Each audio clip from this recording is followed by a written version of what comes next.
Conscience S1. Janet was livid. Timothy had been out all night again carousing. The tears had dried hours ago and the pain had slowly turned into anger. If he had been employed, he would have fired long ago, but he didn't need to work, he had been born rich.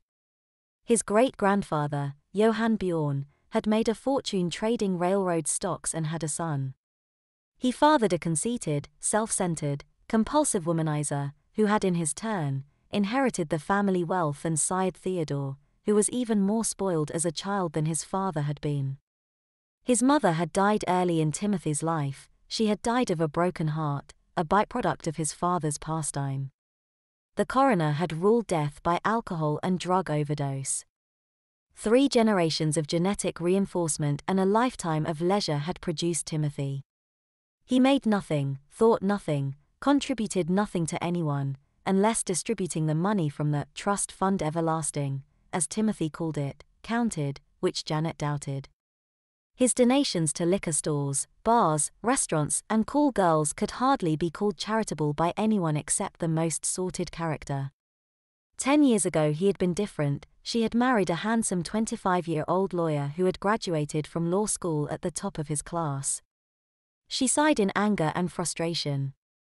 5 years ago he had received his inheritance, after his father died in an auto accident.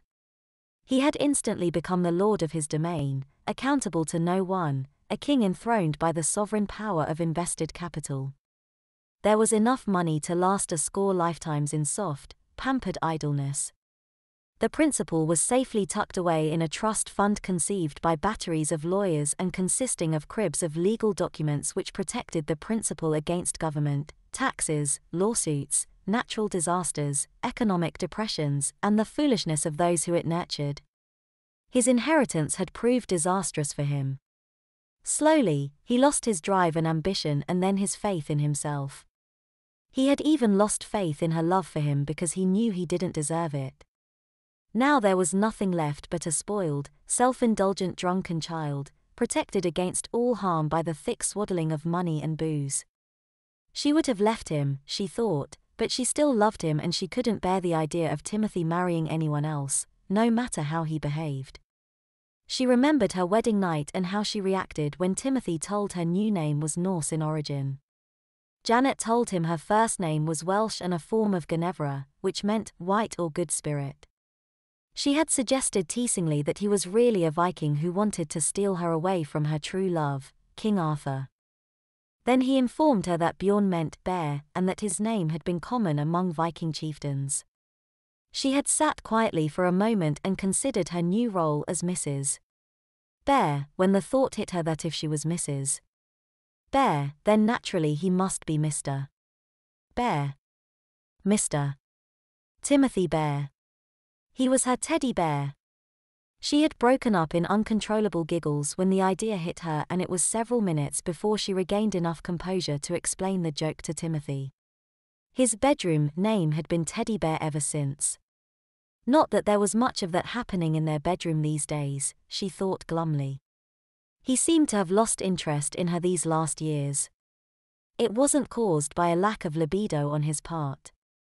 She knew he was sleeping with other women and it infuriated her. She had carefully concealed from him what she had discovered about his extracurricular activities and how she had exposed him. What Timothy didn't know was that she was psychic and a very powerful and accomplished witch. Nothing that he did was hidden from her despite his half-hearted albeit well-meaning attempts to keep his little flings, as he thought of them, secret. She had tried everything to arouse his interest and failed miserably.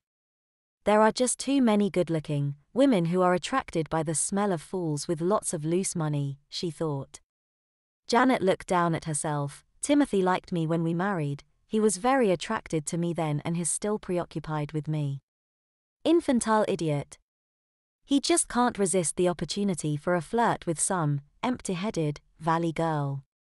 Janet sighed again when she thought of the 2 years it took to perfect a youth spell. She had maintained an age of 27 ever since. Not that she couldn't make herself younger, she thought. She could make her body, or for that matter anyone, any age she wished, while retaining all their adult mental faculties and memories.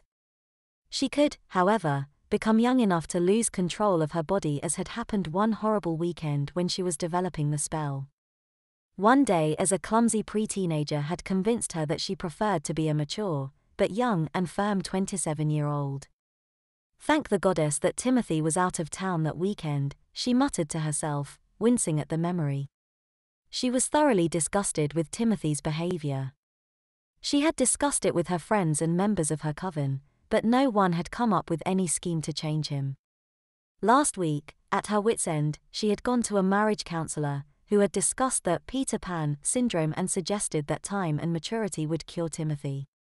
He described Timothy as the eternal child, who suddenly has had a world of toys given him, and naturally plays with them until he becomes bored. It's just a matter of time and age, he said. Age, she thought, after 5 years of uninterrupted play, he doesn't need age, he needs a spanking. He needs to want to grow up.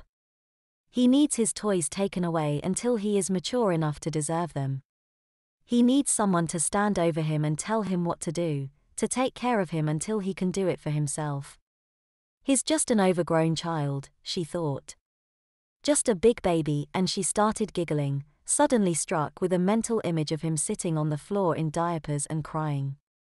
Maybe, she thought, just maybe, I've been looking at this from the wrong direction. I shouldn't be trying to mature him, he has to do that himself, and I know exactly how to make him want to grow up. She got up and said to herself, I think it's time to do some shopping for Timothy.